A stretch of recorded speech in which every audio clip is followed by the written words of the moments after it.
होई सोई जो राम रचि राखा, को करि तर्क बढ़ावे साखा। हो धीरज धर्म मित्र अरुनारी, आपद काल परखियो चारी। अर्थात भगवान श्री राम ने जो भी लीला पहले से ही रच रखी है वही होगी। हमारे या आपके करने से कुछ भी बदल नहीं सकता। बुरे समय में ये 4 चीजें हमेशा परखी जाती हैं: धैर्य, मित्र, पत्नी और धर्म। हरे कृष्णा, जय श्री राम। आज रामायण की ये चौपाइयाँ सुनकर आपने अंदाजा भी लगा लिया होगा कि आज आप कार्तिक मास महात्म्य के अध्याय 21 का रसपान तो करेंगे ही करेंगे, साथ ही आप सुनेंगे भगवान श्री राम की कथा। और क्योंकि 1 नवंबर को गोपाष्टमी है, ऐसे में गोपाष्टमी का व्रत कब और कैसे किया जाता है, किन नियमों का पालन किया जाता है, कौन सी कथा इस दिन सुनी जाती है, जो लोग भी भगवान कृष्ण में विश्वास रखते हो उन्हें इस कथा को जरूर पढ़ना या सुनना चाहिए। और गोपाष्टमी के दिन बहुत ही सरल और आसान विधि से कुछ ना कुछ पूजा भी अवश्य करनी चाहिए, जिसकी वीडियो आपको हमारे चैनल पर बहुत जल्दी मिल जाएगी। हो सके तो उस वीडियो को आप जरूर देखिएगा। अध्याय 20 में आपने जाना था कि किस प्रकार गर्ग मुनि ने पिशाच योनि में पड़े हुए राक्षसों को तुलसी जी के जल से स्पर्श कराकर उन्हें प्रेत योनि से मुक्ति दिला दी थी। यहाँ तक की कथाएं सुनने के बाद अब ऋषियों ने श्री सूत जी से कहा, हे सूत जी महाराज, अब कार्तिक शुक्ल अष्टमी, जिसे गोपाष्टमी भी कहते हैं, उसका भी महात्म्य सुनाने की कृपा कीजिए। तब श्री सूत जी बोले, हे ऋषियों, बाल्यावस्था में भगवान श्री कृष्ण ने कार्तिक शुक्ल अष्टमी तिथि से ही गौओं को चराने के लिए जंगल में ले जाना प्रारंभ किया था। इसलिए यह अष्टमी गोपाष्टमी कहलाती है। सभी मनोकामनाओं की पूर्ति करने के लिए इस दिन गौओं का पूजन करके गाय की परिक्रमा करें और फिर गौओं के पीछे कुछ दूर तक जरूर जाएं। इस दिन भगवान कृष्ण की परम प्रिया श्री राधा जी के नाम से विख्यात राधा कुंड में स्नान करके जो भी व्यक्ति भगवान कृष्ण का पूजन करता है उसके सभी पाप तुरंत ही नष्ट हो जाते हैं। गोपाष्टमी के दिन की महिमा का वर्णन करते हुए श्री सूत जी ने आगे कहा, हे ऋषियों, इस दिन सायंकाल गोधूली बेला के समय गौओं के पीछे पीछे चलने से अनेकों जन्मों के पाप जड़ सहित नष्ट हो जाते हैं। इस दिन गौओं का दान करने से असंख्य गौओं के दान का फल प्राप्त होता है और गाय की सेवा करने से परम पद की प्राप्ति होती है। अगर संयोगवश इस दिन सायंकाल के समय श्रवण नक्षत्र हो तो वह जयंती योग हो जाता है और जयंती योग युक्त गोपाष्टमी को स्नान दान आदि करने से मनुष्य निश्चय ही मोक्ष को प्राप्त कर लेता है, इसमें तनिक भी संदेह नहीं। महाराज पृथु ने देवर्षि नारद से विनयपूर्वक कहा, हे भगवान, आप तो सभी वेदों, शास्त्रों और पुराणों के ज्ञाता हैं, सो अब कृपा करके ये भी बतलाइए कि किस देवता की कितनी कितनी परिक्रमा करनी चाहिए और उनका क्या क्या फल प्राप्त होता है। राजा पृथु का यह प्रश्न सुनकर देवर्षि नारद कहने लगे, नारायण नारायण। हे राजन, देवी की 1 और सूर्य की और अग्नि की 7, गणेश जी की 3, शिव जी की आधी, पितरों की 3 और या 4 और भगवान विष्णु की 4 परिक्रमाएं अथवा प्रदक्षिणा ही लगानी चाहिए। इस संबंध में एक इतिहास सुनाता हूं, ध्यान पूर्वक सुनो, जो किसी समय बृहस्पति जी और देवराज इंद्र का संवाद है और स्वयं ब्रह्मा जी ने मुझे सुनाया था। देवर्षि नारद ने कहा, वैवस्वत मनवंतर में एक बार देवराज इंद्र सहित सभी देवता देवगुरु बृहस्पति जी के पास गए और उनसे पूछा कि हे गुरुदेव, ब्रह्म काल से पहले यह सृष्टि कैसी थी, इंद्र आदि देवगण कैसे थे और उनका क्या क्या कर्म था। यह सुनकर बृहस्पति जी कहने लगे कि हे देवताओं, उस समय की बात तो हम भी नहीं जानते, क्योंकि उस काल को बीते अब तक 6 मनवंतर हो चुके हैं, परंतु आपकी ही नगरी में सुधर्मा रहता है, वो सब कुछ बता सकता है। ऐसा कहकर बृहस्पति देव जी इंद्र आदि सभी देवताओं को लेकर सुधर्मा जी के पास आए। सुधर्मा जी ने देवगुरु सहित इंद्रादि देवताओं का यथाविधि पूजन और आदर सत्कार किया। देवराज इंद्र सुधर्मा जी की राजलक्ष्मी और वैभव को देखकर दंग रह गए और पूछ बैठे कि हे सुधर्मा, इतनी सारी राजलक्ष्मी और वैभव तुम्हें कैसे प्राप्त हो गया?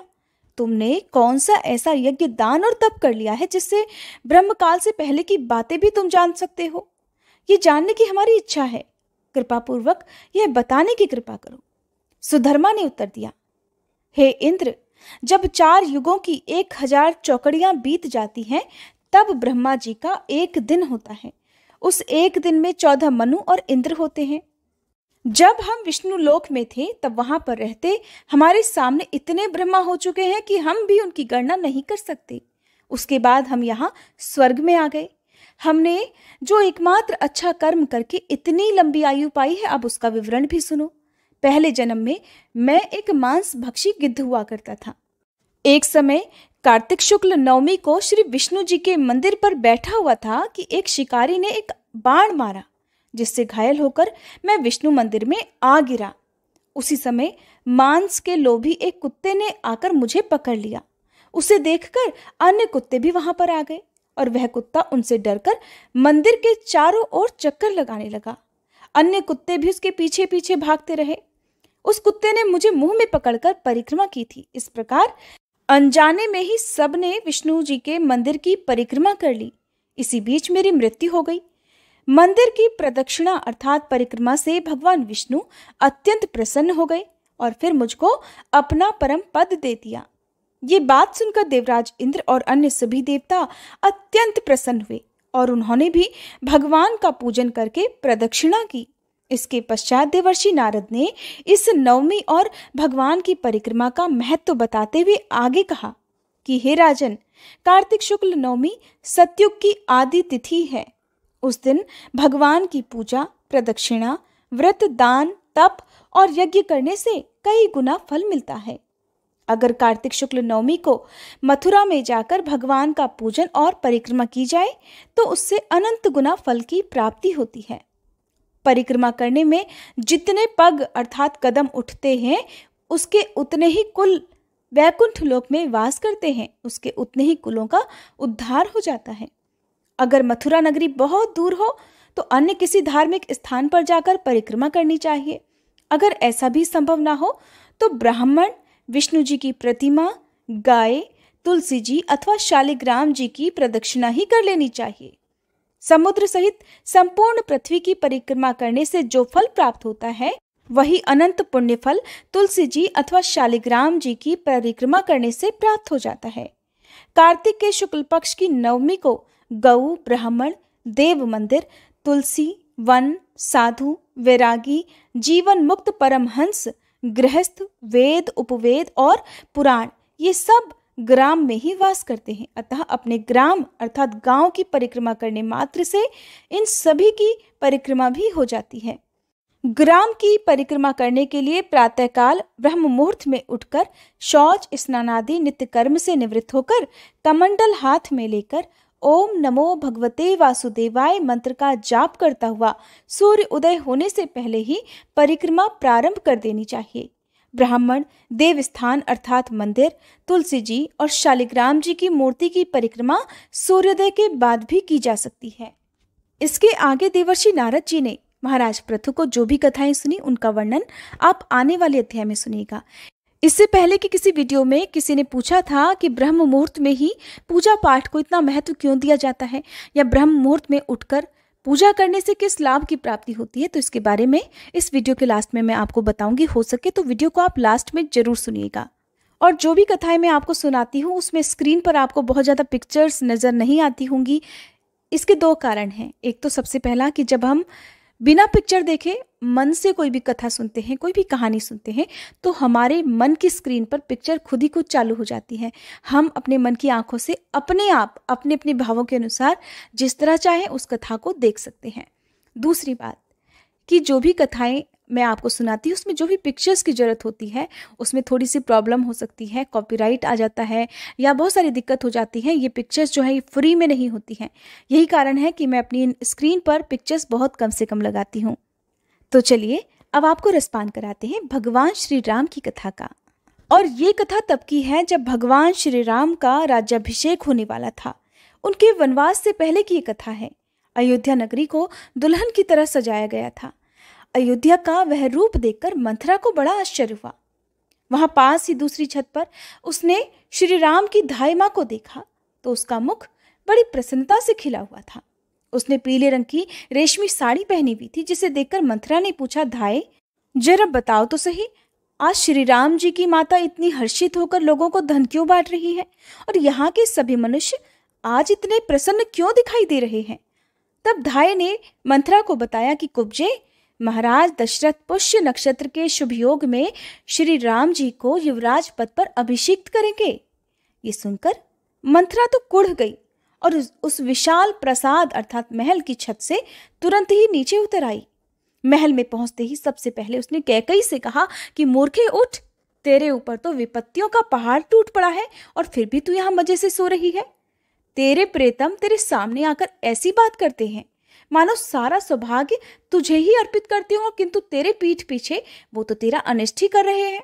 मंथरा की बात सुनकर कैकई को बड़ा आश्चर्य हुआ। कैकई ने पूछा, मंथरे, अरे ऐसी अमंगल की क्या बात हो गई जो तेरे मुख पर इतना दुख छा रहा है? मंथरा तो बातचीत में बड़ी कुशल थी।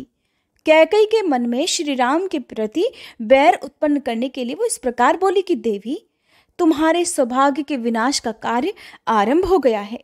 महाराज दशरथ श्री राम को युवराज पद पर अभिषिक्त करने ही वाले हैं। ये सुनकर मैं तो तुम्हारे भविष्य की चिंता में जली जा रही हूँ। तुम तो राजाओं के कुल में उत्पन्न हुई हो और एक महाराज की महारानी भी हो, फिर तुम राजधर्म को क्यों नहीं समझ पा रही हो?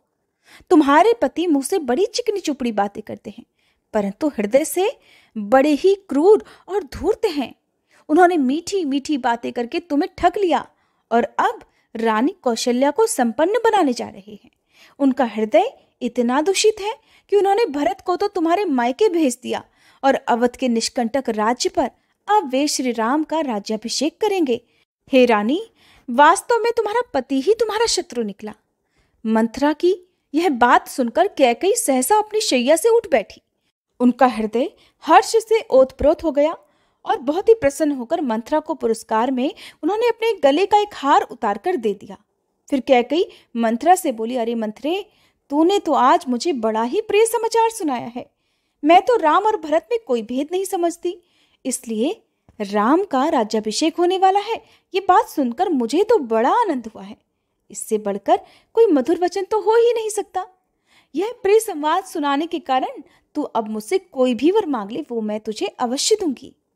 अब ये बात सुनी मंथरा ने तो वह क्रोधित हो गई। उसने क्रोध में उस हार को ही उठाकर फेंक दिया जो रानी ने उसे अभी अभी दिया था। मंथरा बड़ी दुखी होकर बोली, रानी, तुम तो बड़ी नादान हो। जिस बात से तुम्हें शोक होना चाहिए उसमें तुम खुश हो रही हो। मुझे तो तुम्हारी दुर्बुद्धि देखकर बड़ा ही कष्ट हो रहा है। अरे, सौत का बेटा शत्रु होता है और सौतेली माँ के लिए तो वह मृत्यु के समान होता है। राम और भरत का इस राज्य पर एक समान अधिकार है, इसलिए राम को केवल भरत से ही भय है। लक्ष्मण तो राम का अनुगत है और शत्रुघ्न सबसे छोटा है, इसलिए राज्य पर उनके अधिकार की तो कोई संभावना ही नहीं। श्री राम को शास्त्रों का ज्ञान है और राजनीति में तो वह विशेष निपुण है। राज्य मिलते ही वह तो तुम्हारे पुत्र के साथ जो क्रूरतापूर्ण व्यवहार करेंगे उसकी कल्पना से ही मैं कांप जाती हूँ। मंथरा की ऐसी भड़काऊ बातें सुनकर भी कैकई उससे सहमत नहीं हुई।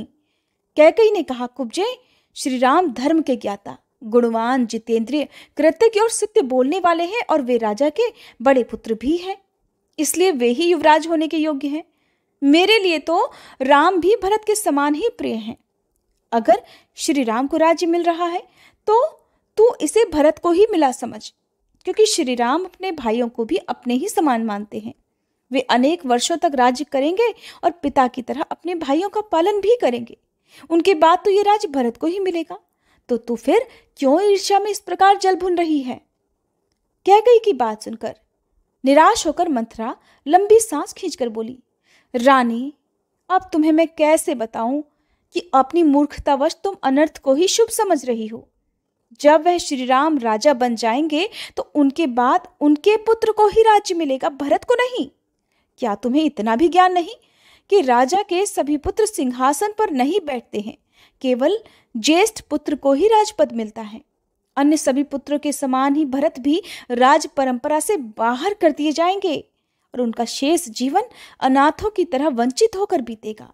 कौशल्या का पुत्र राजा बनेगा और हम लोगों के साथ ही साथ तुम भी दासी बनकर उनकी सेवा में हाथ जोड़कर सदा खड़ी रहोगी। याद रखो कि अगर राम को निष्कंटक राज्य मिल गया तो वह अवश्य ही भरत को इस राज्य से बाहर निकाल देंगे या फिर उन्हें परलोक भी पहुंचा सकते हैं। अत्यंत कम आयु में ही तुमने भरत को मामा के घर भेज दिया। अगर भरत भी यहीं रहते तो राजा के मन में उनके प्रति भी समान रूप से स्नेह बढ़ता और वे अपना आधा राज्य भरत को दे देते। राम और लक्ष्मण तो सदा एक दूसरे के साथ रहते हैं, एक दूसरे की रक्षा करते हैं और उनका आपसी प्रेम तो पूरी अयोध्या नगरी जानती है। इसलिए लक्ष्मण का तो वह राम कोई अहित नहीं करेंगे, किंतु भरत का अनिष्ट अवश्य ही करेंगे, इसमें कोई संदेह नहीं। मुझे तो यही उचित जान पड़ता है कि भरत को इस राज्य पर अपना अधिकार मिल जाए और राम को वन में भेज दिया जाए। सौतेला भाई होने के कारण राम जिस भरत को अपना शत्रु मानते हैं, वह राम के राज्य में भला कैसे जीवित रह सकेगा? तुमने पति का अत्यंत प्रेम पाकर अपने अहंकार से जिनका अनादर किया था, वो तुम्हारी सौतन रानी कौशल्या अब पुत्र को राज्य मिल जाने पर तुमसे बदला अवश्य ही लेंगी। जब राम इस समस्त राज्य के स्वामी हो जाएंगे, तब तुम और तुम्हारे पुत्र भरत दीनहीन होकर अशुभ पराभव का पात्र बन जाओगे। इसलिए हे रानी, शीघ्र ही तुम कोई ऐसा उपाय सोचो जिससे राज्य तुम्हारे पुत्र को मिल जाए और इस शत्रु राम को वनवास में भेज दिया जाए। अब आखिरकार मंथरा की इस भड़काऊ बात को सुनकर कैकेयी पर उसकी बातों का असर हो ही गया। भड़कावे में तो कोई भी आ सकता है। क्रोध से अब कैकेयी का मुख, जो थोड़ी देर पहले खुश होकर चमक रहा था, अब क्रोध के मारे तमतमा उठा। वह मंथरा से कहने लगी, कुब्जे, अब मैं शीघ्र ही राम को वन में भेजूंगी और युवराज के पद पर भरत का राज्याभिषेक कराऊंगी, किंतु मुझे ये तो बताओ कि ये काम कैसे बने। तब मंथरा कहने लगी, हे कैकेयी, क्या तुम्हें स्वयं स्मरण नहीं या तुम मुझसे ही सुनना चाहती हो? तुमने तो बहुत बार मुझे ही खुद बताया है कि देवासुर संग्राम में जब तुम्हारे पति तुम्हें साथ लेकर देवराज की सहायता करने गए थे, तब एक बार युद्ध में उनकी चेतना लुप्त हो गई। तब तुमने ही सारथी बनकर उनके प्राण बचाए थे, जिससे प्रसन्न होकर महाराज ने तुमसे 2 वरदान मांगने को कहा था। तब तुमने अब तक वो वरदान सुरक्षित रखे हैं। आज वह दोनों वरदान तुम अपने स्वामी से मांग लो। एक वर के द्वारा भरत का राज्याभिषेक और दूसरे के द्वारा राम को 14 वर्ष का वनवास मांग लो रानी। अब मंथरा रानी कैकेयी को बताने लगी कि आगे उन्हें क्या करना है। मंथरा कहने लगी कि रानी, अब तुम तुरंत ही मैले वस्त्र पहन लो और कोप भवन में जाकर बिना बिस्तर के ही धरती पर लेट जाओ। जब राजा आए तो उनकी ओर आंख उठाकर भी मत देखना, उनसे कोई बात मत करना। उन्हें देखते ही रोने लगना और शोक मगन होकर धरती पर लौटने लगना। तुम अपने पति को बहुत प्यारी हो, इसलिए मुझे संदेह नहीं कि राजा तुम्हें इस दुखी अवस्था में देख पाएंगे। तुम्हें प्रसन्न करने के लिए वो कुछ भी कर सकते हैं, क्योंकि राजा तुम्हारी किसी भी बात को टाल नहीं सकते। रानी, तुम्हें भुलावे में डालने के लिए वो तुम्हें मणि, मोती, स्वर्ण और अन्य रत्न देने का प्रयास करेंगे, किंतु तुम उनकी बातों में मत आना। उन्हें तुम उनके 2 वरदान अवश्य ही याद दिलाना। जब वे स्वयं तुम्हें धरती से उठाकर दोनों वरदान देने को तत्पर हो जाएं, तब तुम उन्हें शपथ दिलाकर ये दोनों वरदान मांग लेना कि श्री राम को 14 वर्षों का वनवास और बहुत दूर उन्हें वन में भेज दीजिए और भरत को राजा बना दीजिए। रानी, तभी तुम्हारे सारे मनोरथ पूर्ण हो सकेंगे। 14 वर्षों में भरत समस्त प्रजा के मन में अपने लिए स्नेह उत्पन्न कर ही लेंगे और राज्य पर भी अपना पूरा नियंत्रण बना लेंगे। उनका सैन्य बल भी बढ़ जाएगा और अयोध्यावासी तब तक श्री राम को भूल भी जाएंगे। ऐसी बातें करके मंथरा ने कैकेयी के मन में विष भर दिया। उसे मंथरा की बुद्धि पर बड़ा आश्चर्य हुआ। कैकेयी कहने लगी, कुब्जे, तू तो बड़ी श्रेष्ठ स्त्री है, अब तो मैं तेरी बात अवश्य मानूंगी। अगर तू ना होती तो राजा के इस षड्यंत्र को तो मैं कभी समझ ही नहीं पाती। इस पूरे महल में केवल एकमात्र तू ही मेरी शुभ चिंतक है और सदा मेरे हित की ही बात करती है। इस प्रकार मंथरा की प्रशंसा करती हुई रानी कैकेयी कोप भवन में चली गई। वहां जाकर उन्होंने अपने मोतियों के हार, सभी आभूषण, रेशमी वस्त्र आदि उतार कर फेंक दिए और पुराने मैले कुचैले वस्त्र पहनकर वह धरती पर लौट गईं। तो सुना आपने किस प्रकार मंथरा ने नफरत के बीज रानी कैकेयी के मन में भर दिए, किस प्रकार एक भाई को दूसरे भाई से अलग करने के लिए, किस प्रकार एक माँ से उनका बेटा, उनकी बहू अलग करने का प्रयास किया। यही सब कुछ इस घोर कलयुग में भी होता है। अगर गौर से पढ़ा जाए तो रामायण की सारी कहानियां हमारे आसपास ही आपको खुद से प्रकट रूप में होती हुई नजर जरूर आ जाएंगी। आपको आज की कहानी कैसी लगी मुझे कमेंट करके जरूर बताइएगा। और आप में से ऐसे कितने भक्त हैं जिन्होंने हमारे चैनल पर अब तक श्रीमद् भागवत महापुराण की कथाएं सुनी जो अधूरी हैं, और अब आगे मार्गशीर्ष मास में आप उन कथाओं को आगे से सुनना चाहते हैं जहां से वो कथाएं बीच में रह गई थी। मुझे क्षमा कीजिएगा, आप जानते ही हैं कि आजकल यूट्यूब पर मुझे बहुत सारी वीडियोस अपलोड करनी होती हैं, समय का अभाव है, और आप में से अधिकतर लोग केवल कार्तिक मास की ही कथाएं सुनना पसंद करते हैं। लेकिन मैं अपना किया हुआ वादा अब पूरा करना चाहती हूँ। मुझे आप सभी के सहयोग की आवश्यकता है। अगर हो सके तो मुझे कमेंट जरूर कीजिएगा। और जितने भी लोग कार्तिक के महीने में हमसे नए जुड़े हैं, और अगर आपने भागवत कथा नहीं सुनी है तो प्लीज़ उन कथाओं को आप जरूर सुन लीजिएगा, ताकि जब से हम नई अध्याय शुरू करें तो उन कथाओं को आप हमारे साथ साथ सुन सकें। पूजा करने के लिए या फिर ध्यान लगाने के लिए, किसी मंत्र का जाप करने के लिए ब्रह्म मुहूर्त का समय ही सबसे उत्तम समय क्यों माना जाता है? तो देखिए, ब्रह्म मुहूर्त के समय संपूर्ण वातावरण में शांति और पवित्रता होती है, और माना जाता है कि इसी मुहूर्त में आकाश में देवी देवतागण भ्रमण करते हैं। इस समय वातावरण में सत्व गुण की प्रधानता रहती है, और देवताओं के आह्वान से, पूजन करने से विशेष लाभ की प्राप्ति होती है। इतना ही नहीं, सभी पवित्र जलों में, और आप जिस जल से अपने घर पर स्नान करते हैं उस जल में भी देवी देवताओं का वास माना जाता है। यही कारण है कि हर दिन आपको ब्रह्म मुहूर्त में स्नान करने की भी सलाह दी जाती है। ब्रह्म मुहूर्त के समय सभी प्रमुख मंदिरों के दरवाजे भी खोल दिए जाते हैं, ताकि सभी देव अपना अपना स्थान ग्रहण करें। इसी समय उनके श्रृंगार और पूजन का प्रावधान भी किया जाता है। साथ ही ब्रह्म मुहूर्त में उठने से भक्तों को बल, बुद्धि, विद्या, सौंदर्य और स्वास्थ्य की प्राप्ति भी होती है। आयुर्वेद के अनुसार अगर हम ब्रह्म मुहूर्त में उठकर टहलने जाते हैं तो हमारे शरीर में संजीवनी शक्ति का संचार होता है। इसका कारण यह है कि इस समय चलने वाली वायु पूरी तरह से निर्मल और शुद्ध होती है, और यह शुद्ध वायु हमारे शरीर के कण कण को शुद्ध कर देती है, जीवंत कर देती है। ब्रह्म मुहूर्त का समय कुछ भी लिखने और पढ़ने के लिए भी उत्तम माना जाता है, और जो विद्यार्थी होते हैं उनके लिए तो यह समय बहुत अनुकूल होता है, क्योंकि सारे दिन में एकमात्र यही एक ऐसा मुहूर्त होता है जिस समय हमारे मन की एकाग्र शक्ति बहुत ज़्यादा होती है। जिसका मन बहुत ज़्यादा चंचल हो, अगर वो भी ब्रह्म मुहूर्त में उठकर ध्यान लगाए या अपना कुछ भी पूजा पाठ या पढ़ाई लिखाई से संबंधित कोई भी कार्य है वो करे, तो उनका मन भी जरूर उस काम में लगेगा जिसको सारा दिन करने में उन्हें बहुत परेशानी होती है। तो ये था ब्रह्म मुहूर्त का रहस्य। उम्मीद करती हूँ आपके सवाल का जवाब मुझे मिल जाएगा। ये सवाल जिन्होंने भी पूछा था, हो सके तो प्लीज़ एक बार फिर से आप अपना नाम कमेंट बॉक्स में लिखकर मुझे ज़रूर बताइएगा।